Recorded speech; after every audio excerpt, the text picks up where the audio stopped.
इथे आपण 2 चमचा तेल टाकून घेतलेलं आहे. त्याच्यात मोहरी टाकून घेऊया, जिरं, शेंगदाणे, नंतर कढीपत्ता, कांदा टाकून घेतला आपण. याच्यात आता आपण लसूण आलं पेस्ट टाकून घेतली, हळद,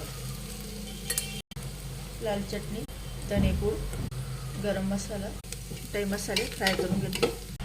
आता ही मोड आलेली मटकी आपण धुवून घेतली स्वच्छ 2 पाण्यात. आता आपण ही टाकून घेऊया.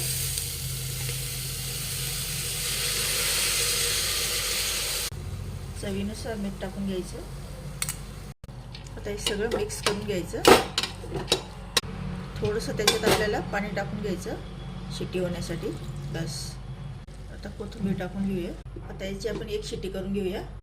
तर इथे आपण 2 शिट्टी केली, 1 शिट्टीत नाही शिजत, 2 शिट्टी करून मस्तपैकी आपली उसळ तयार झालेली डब्यासाठी मुलांना द्यायला, कोरडी उसळ.